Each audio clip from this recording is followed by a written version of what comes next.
Hot Legacy ao vivo no Estúdio Showlivre. Guys, welcome to showlivre.com. Thank you so much. We're honored to have you here. And will you guys please introduce yourselves to our audience, for those who aren't familiar? Sure, one by one. Arnaud, you first.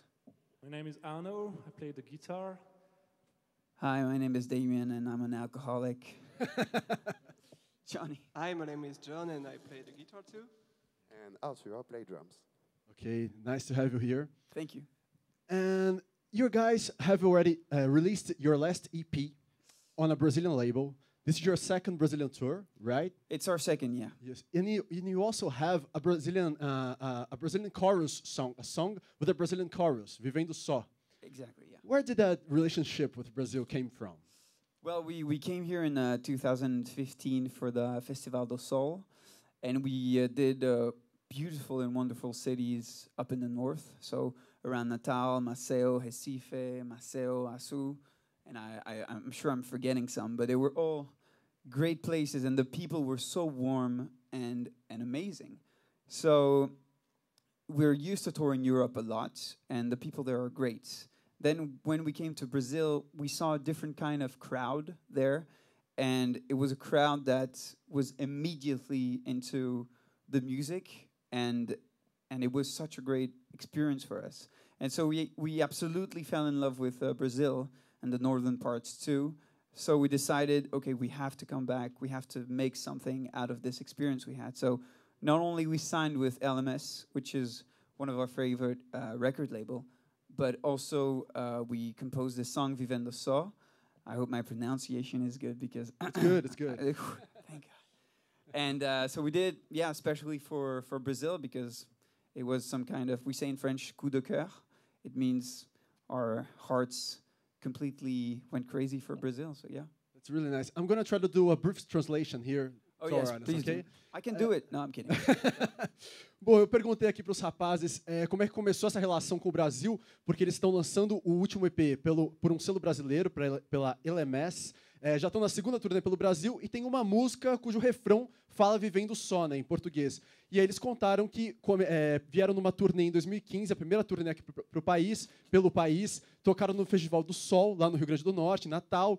E aí se apaixonaram pelo público, o público foi muito caloroso, como somos conhecidos, e gostaram muito da música deles, realmente estavam ali pela música, e eles se apaixonaram pelo país, então, e acabaram voltando para cá e lançando também um disco pela gravadora, que é uma das preferidas deles. But about the Exactly. Yeah, that's pretty. I lied. Everything that you said. But about the chorus, the Vivendo Só chorus, did that phrase? You guys look for the Brazilian translation? You guys had an inspiration? We actually did. It was actually Arnaud met his amazing girlfriend Anne, who has helped us on the first part of the tour too. She has done our merch. She has been our guide too. So thank you if you're watching. And we did this song basically for the people that are alone, because the experience we had in Brazil was so intense that, you know, when you come back after a tour, there's always this high and then there's nothing for many days. And in the life of everybody, I think it's the same. You have high parts, high moments where you're crazy, the adrenaline is high, and then you go home and you're alone.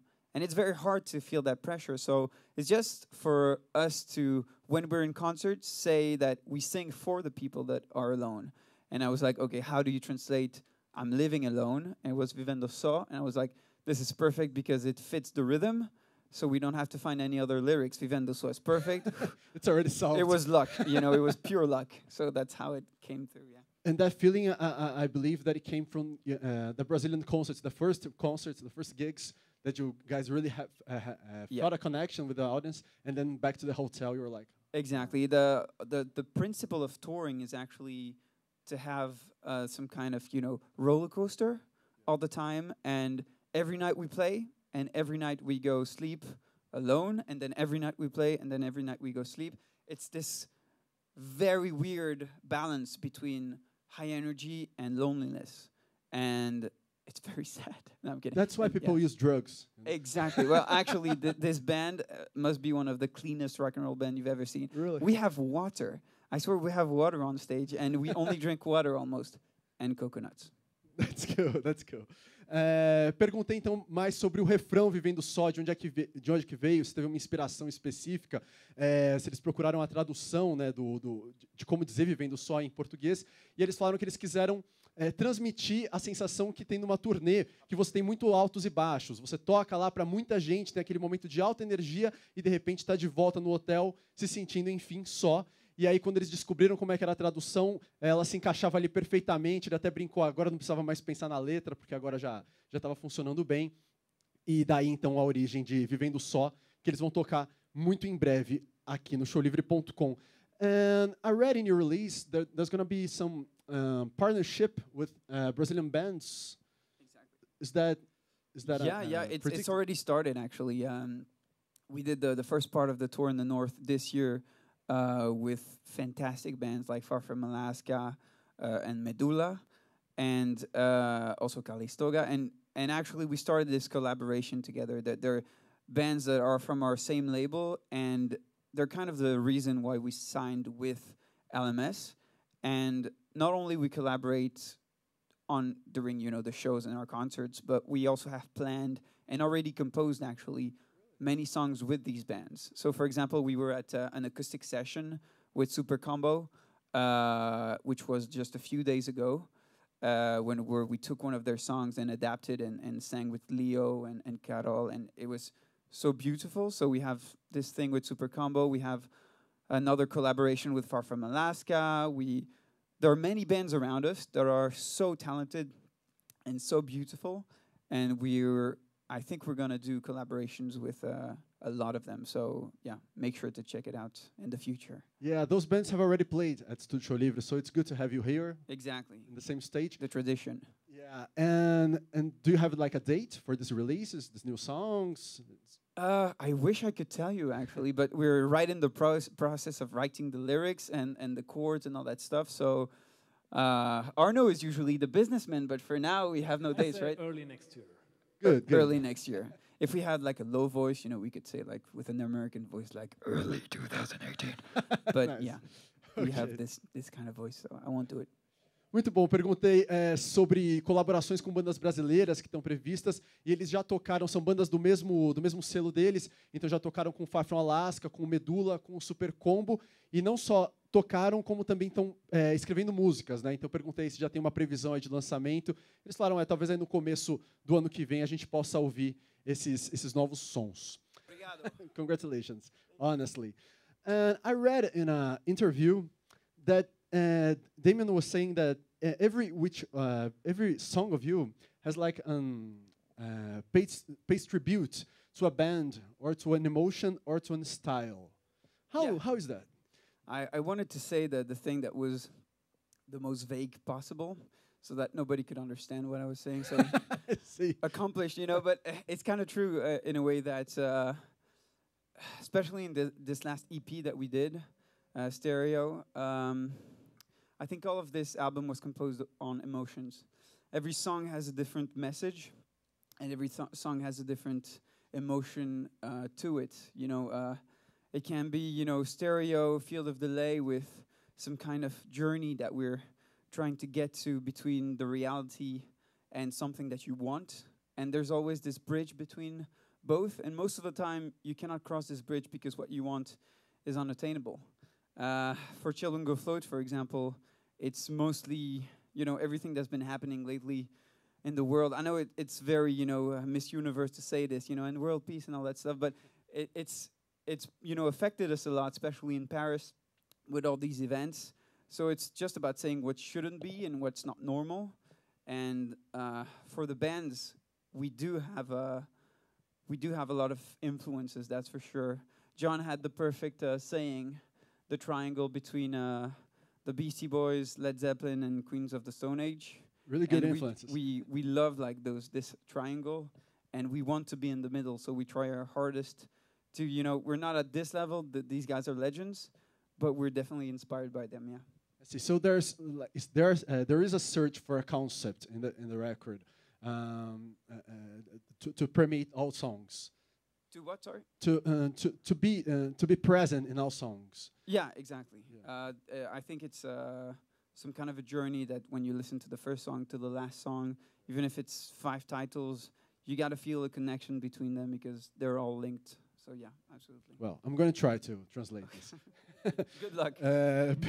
Perguntei aqui sobre as influências das músicas deles, porque eu li numa entrevista que todas as músicas têm tributo ali, prestam uma homenagem a alguma banda, uma emoção ou a um estilo. E ele falou que de fato tem isso, todas as músicas têm essa busca. Porém, tem um conceito que amarra ali o disco. Por exemplo, o último EP deles, que é o Estéreo, que tem uma saída, uma partida, e aí todo o caminho que preenche essa caminhada, que eles tentam mostrar, então, em todas as músicas. E eles falaram que tem muitas influências e que a melhor definição é um triângulo ali, que é o Queens of the Stone Age, o Led Zeppelin e o Beastie Boys. Really good. We have a member of the audience here who's asking about your influences. Kathleen Ferreira. André Freitas is asking, how much time do you have? How long the band has been playing? And where are you from? From France. We're basically from Paris, in the center of Paris, and we all met, the 3 of us. Arthur is our new member. He's been with us for 2 years, and we're really lucky to have him now because he's a good drummer, I think. But the core of the band met and the French school 11 years ago, called Lycée Carnot. And it was actually the same high school as Phoenix and Daft Punk. Really? So we have a lot of pressure, we have to be at their level. It's not going to happen soon enough, but, So we met like 10 years ago, and we started just playing in a cave. We did our first rehearsal, and the police came because we were playing too loud, and in Paris you cannot play in the underground. And then we waited like 7 years until we said, okay, guys, I think we're ready. Let's try to record something and let's try to send it to record labels. So we've been like playing seriously and professionally together as a real band for three years now. I see. Yeah. I'm sorry, I didn't get the part about the police cave. What is that? It's basically, it's hard for French and Parisian people to find good places to rehearse in. Now we have, because we're kind of established. But when we were kids and young assholes, amateurs, it was hard to find a good studio to rehearse in. So we just started playing in the underground below the buildings. Yeah. And it kind of resonated in the whole neighborhood. And we didn't know at the time because we were so innocent. And it took the police, a few days to find out where the sound was coming from because it was going everywhere in the neighborhood. And they finally found us. But everything was okay. They're cool guys. You guys weren't arrested? Oh, no. I mean, we could say that it would be a great story, but no. We're too nice for that. Muito bom. Bom, perguntei então sobre quando que a banda se formou. Eles formaram há 10 anos, mais ou menos, ali no colégio. No mesmo colégio onde estudou o Phoenix também. E aí eles ensaiaram durante 7 anos, até de fato acharem que estavam prontos para mandar os discos para gravadoras e tal. E nesse meio tempo, no começo da banda, eles ensaiavam em porões, pelo que eu entendi, que não tem muitos lugares para tocar em Paris, e não tem muitos lugares para ensaiar. E aí demorou alguns dias até que a polícia descobrisse de onde é que vinha o som, porque esse som vazava ali pela vizinhança. Mas eles não foram presos, muito embora isso fosse uma boa história para se contar. Ana Clara Dias asks, pão de queijo ou caipirinha? Do you guys know what you're talking about? Caipirinha. Yeah, caipirinha. We love. Guys, yeah, caipirinha. I think it's... we've had a big discussion about it in a band, and it's definitely caipirinha. Definitely caipirinha? Okay, good. Good question. Really good question. Então, sobre a pergunta pão de queijo ou caipirinha, de fato, caipirinha. E a Valéria Guerra asks, which Brazilian artist do you like? You have already said Far From Alaska, yeah. Medulla, which you guys you're going to play with. Have already played with. Yeah. Anything else? Tom Jobim, maybe? Yeah, actually, it's really hard to say because Brazilian culture is so vast and wide, and in France we've listened to like so many of it. I would say right now we went yesterday or 2 days ago to the Scalene concert, and it was very, very good. We were really impressed, and they were very cool guys. So I would say, the bands that motivated us to come here and to play again here would definitely be, these beautiful bands like Scalene, Super Combo, Far From Alaska, etc. Yeah. Good. Perguntei então sobre sons brasileiros que eles têm ouvido. Então já falaram aí do Far From Alaska, do Super Combo, do Medula, que são bandas que eles já conheceram. E aí recentemente agora conheceram. I'm sorry, what was the band? Scalene, Que aliás já esteve aqui também no Estúdio Showlivre. Você pode conferir todas essas bandas aqui no showlivre.com. What are going to be your next dates here in Brazil? Your next gig dates? Oh no. We're going to play a showcase at Sim Sao Paulo. Yeah. We're going to play with Fresno. It's going to be a great concert in Porto Alegre at Bar Open Now. On the 10th, I think. Yeah, of December. And we're going to play, our last show will be here in Sao Paulo with Medula. The venue right now is, I think it's Amorada, the name of the place. Yeah. Amorada, on the 16th of December. So right now, the soonest thing you can do is come to the Sim in Sao Paulo, and we're playing on the 8th, and then we have this kind of release party later on. But maybe we'll send invitations. But Yeah, I want to go to this party. You're invited. Ok, thank you very much. Vou perguntar aqui sobre as datas dos próximos shows. Então, eles vão tocar no dia 8 de dezembro no Sim São Paulo, no dia 10 de dezembro em Porto Alegre, com Fresno, e no dia 16 de dezembro com Medula, de novo, aqui em São Paulo. Guys, thank you so much for the great music. Thank you. Thank you, the whole production. It's been a blast. Every time you come back to Brazil, you're welcome here at showlivre.com. We're going to hold you to that, yeah. We're going to come every time. It's going to be a pleasure. And let's finish with a few more songs, please. Hey guys, we're Dot Legacy, and you can listen to this show on all the digital platforms and on the YouTube channel of Showlivre. See you there.